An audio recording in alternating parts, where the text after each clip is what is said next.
తెలంగాణలో మహిళలకు ఉచిత ఆర్టీసీ బస్సు ప్రయాణానికి మంచి స్పందన వచ్చింది.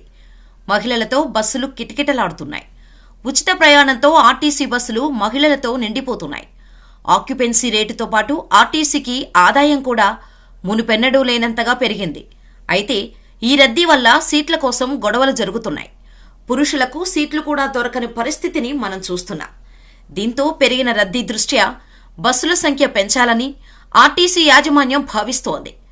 ఇక ఉచిత బస్సు ప్రయాణం వల్ల డీలక్స్ బస్సుల్లో ప్రయాణం చేసే మహిళల సంఖ్య తగ్గుతోంది. అలాగే ఎక్స్ప్రెస్, ఆర్డినరీ బస్సుల్లో రద్దీ విపరీతంగా పెరుగుతోంది. ఈ క్రమంలో తాజాగా ఆర్టీసీ కీలక నిర్ణయం తీసుకుంది. ఫలితంగా ఇకపై వారంతా టికెట్ తీసుకోవాల్సిన పరిస్థితి రానుందని సమాచారం.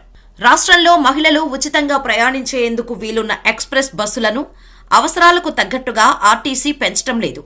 డబ్బులు చెల్లించి పూర్తి టికెట్ కొనాల్సిన డీలక్స్ బస్సుల వైపు వారిని మళ్లించేందుకు కొన్ని చోట్ల ప్రయత్నాలు చేస్తోంది. ఇందులో భాగంగానే డీలక్స్ బస్సు ఎక్కితే మహిళలకు బహుమతులు ఇస్తామంటూ కొత్త స్కీమును ఆర్టీసీ ప్రారంభించింది. హనుమకొండ టు హైదరాబాద్ మార్గంలో జనగామ డిపో 3 డీలక్స్ బస్సులను ప్రవేశపెట్టింది. ఈ బస్సుల్లో ప్రయాణిస్తే ప్రతి 15 రోజులకు 3 మహిళలకు గిఫ్ట్ ఇస్తామని ప్రకటించింది. ఆర్టీసీ బస్సుల్లో ఆక్యుపెన్సీ రేషియో గతంలో సగటున 70 నుంచి 75% వరకు మాత్రమే ఉండేది. మహిళలకు ఉచిత ప్రయాణ పథకం అమల్లోకి వచ్చాక దాదాపు 100% నమోదవుతోంది. కేవలం ఎక్స్ప్రెస్ బస్సులనే పరిగణలోకి తీసుకుంటే 120% దాటుతోంది. ఆర్డినరీ బస్సుల్లో కంటే ఎక్స్ప్రెస్లో సీట్లు కొంత మెరుగ్గా ఉంటాయి. వీటిలో బస్సు వేగం కూడా అధికం. అలాగే స్టాపులు, ప్రయాణానికి సమయం కూడా తక్కువ పడుతుంది. ఈ కారణంగానే మహిళలు ఎక్కువగా ఎక్స్ప్రెస్ బస్సుల్లో ప్రయాణానికి ఆసక్తి చూపిస్తున్నారు. ప్రస్తుతం ఇదే అంశం ఆర్టీసీకి ఆర్థికంగా సమస్యగా మారింది. రోజువారీ నిర్వహణ ఖర్చులు, డీజిల్, ఉద్యోగులకు నెల జీతాలకు ఇబ్బంది అవుతోంది. దీంతో ఆర్టీసీ మార్పులు చేయడానికి ప్రయత్నిస్తోంది. ఎక్స్ప్రెస్ బస్సుల్లో రద్దీ పెరగడంతో దూర ప్రాంత సర్వీసుల్ని రద్దు చేయాలని ఆర్టీసీ ఉన్నతాధికారుల నుంచి డిపో మేనేజర్లకు కొంతకాలం క్రితమే అంతర్గత ఆదేశాలు వచ్చినట్టు సమాచారం. దీంతో పలు అంతర్జిల్లా, అంతరాష్ట్ర సర్వీసులను రద్దు చేశారు. జనగామ నుంచి బాసర మార్గంలో 30 ఏళ్లుగా ఎక్స్ప్రెస్ బస్సు ఉంది. ఉచిత ప్రయాణ పథకం వచ్చిన తర్వాత బస్సుల్లో రద్దీ విపరీతంగా పెరిగింది. దాంతో ఫిబ్రవరి మాసంలో జనగామ డిపో ఈ సర్వీసును రద్దు చేసింది. కరీంనగర్ నుంచి ఆంధ్రప్రదేశ్లోని నరసరావుపేటకు, సూర్యాపేట, మిర్యాలగూడ మీదుగా ఎక్స్ప్రెస్ ఉండేది. ఈ బస్సు రద్దు చేశారు. ప్రయాణికుల ఒత్తిడి పెరగటంతో ఇటీవల పునరుద్ధరించారు. ఈ క్రమంలో ఆయా మార్గాల్లో ఎక్స్ప్రెస్ బస్సుల స్థానంలో డీలక్స్లను తీసుకురావాలని భావిస్తోంది అంటున్నారు. కాగా తెలంగాణ ఎన్నికల ప్రచారంలో కాంగ్రెస్ 6 గ్యారంటీలను ప్రకటించింది. అధికారంలోకి వస్తే అమలు చేస్తామని హామీ ఇచ్చింది. ఇందులో భాగంగా మహిళలకు ఉచిత బస్సు ప్రయాణం పథకాన్ని అధికారంలోకి వచ్చిన వెంటనే డిసెంబర్ 9 నుంచి అమలు చేస్తోంది.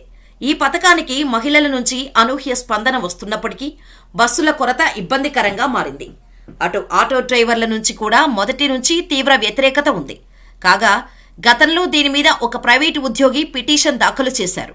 మహిళలకు మాత్రమే ఉచిత ప్రయాణ వసతి కల్పించడం వివక్ష కిందకు వస్తుందని నాగోలుకు చెందిన ఉద్యోగి తెలంగాణ హైకోర్టులో పిల్ చేశారు. ఆర్టీసీలో వ్యవహారాల మీద నిర్ణయం తీసుకునే అధికారం రాష్ట్ర ప్రభుత్వానికి లేదని ఆయన పిటిషన్తో పేర్కొన్నాడు.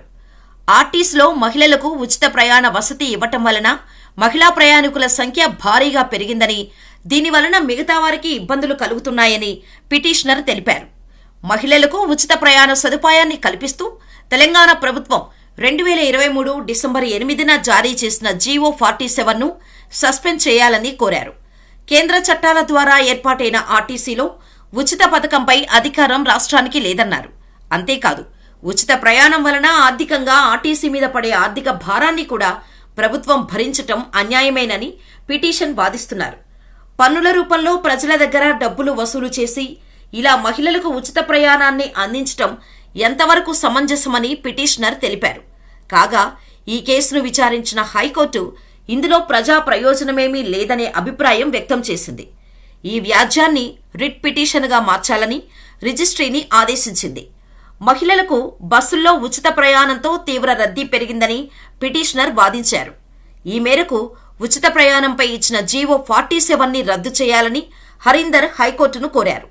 అయితే పిటిషన్ ఉచిత ప్రయాణంతో ఇబ్బందులను ఎదుర్కొని పిల్ను దాఖలు చేశారని అభిప్రాయపడింది ధర్మాసనం. దీంతో ఈ కేసు విచారణను వాయిదా వేసింది.